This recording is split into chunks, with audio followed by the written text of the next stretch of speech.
We're live backstage at 10 Man Jam. It's my pleasure to welcome back maybe the only artist wearing a cowboy hat tonight. He's got more than a handful of #1 singles. His latest, You Look Like I Need a Drink.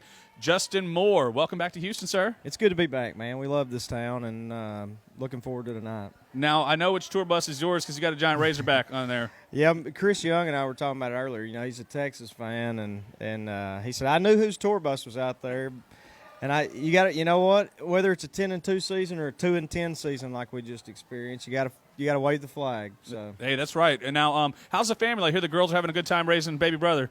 Yeah, we have more help than we need, I can promise you. But it's fun, man. You know, my wife and I, right after we had South, our son, we're going, what do we do with our son? It's a boy over there. We don't even know what to do because we had 3 girls first. And it's fun, man. It's fun to see the dynamic of your family change almost instantly, you know, when you add, whether it's another girl or a boy. And it's fun to see them interact. I was an only child, or am an only child, so to see them interact together and see how they're all so different, it's fun for me to kind of live in a world I don't know anything about. You know, I'm an only child also, and I think we're a special kind because we didn't grow up with anybody telling us what was cool or not cool. We just had to figure it out on our own. You're exactly right. Yeah, it's our parents got it right the first time. That's right. And they just stopped. They're like, we don't need to keep going here. So I'm sure the holidays are going to get hectic. Do you have any family traditions around Christmas time? Is the Christmas tree already set up?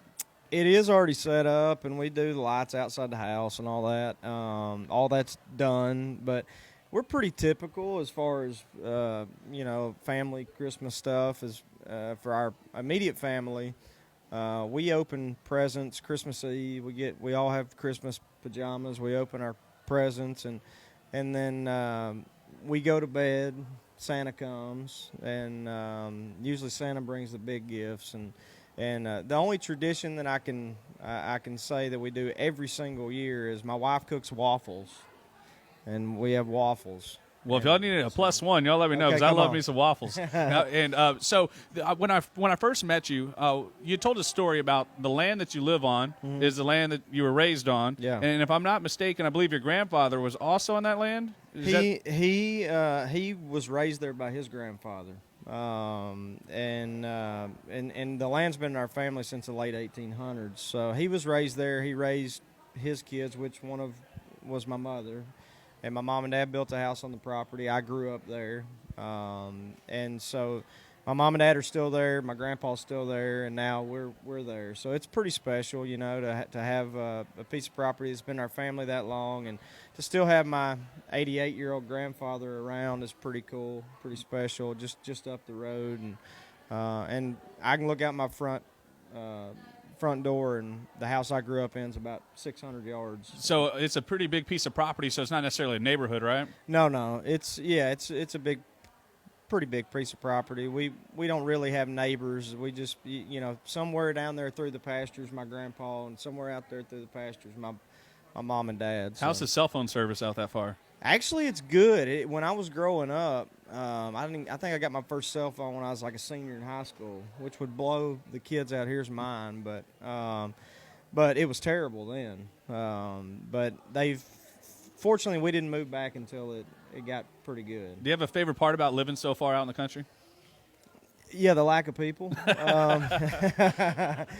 You know, I'm always around thousands of people, which I love. I love people. I love interacting with people, but that's something that I have the opportunity to do out here when I'm working. And so to have the opportunity to kind of decompress and get away from all of this world is something that is necessary for me to do my job. I would say it's kind of an only child thing, too, because it is. Like, you know what? I'm fine by myself. Yeah, it's funny because my wife likes her a long time, too, but she gets enough of it after a few days. I can literally sit on this couch by myself, no TV, nothing, and just be happy. I don't know what.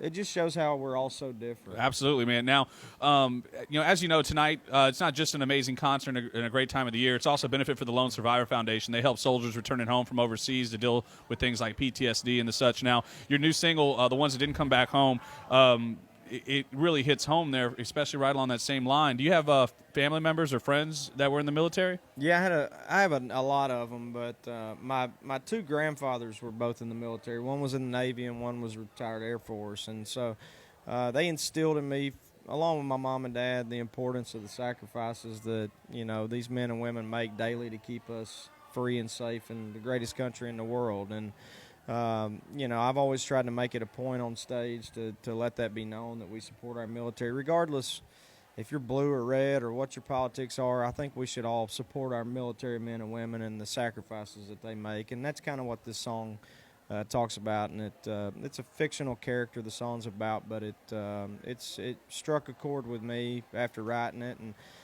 with Heaven, If Heaven Wasn't So Far Away, which we had out a few years ago, I got to hear stories about how that song was a big impact on people's life and helping them through a tough time. And my hope is that, obviously, you want it to be a hit record, but beyond that, I'm hoping that this song can help somebody that needs some help, in 3 minutes of a song. Absolutely. Touching hearts and spreading love is the only way to do it, I think. Yeah. Well, I appreciate it, Justin Moore. It's a great time of year, great show for a great cause. We're so glad and thankful for you to be here, man. Can't wait to see you on stage tonight. Thank you, guys. Good to see y'all. You too, Appreciate y'all having us. Yes, sir. Thank you.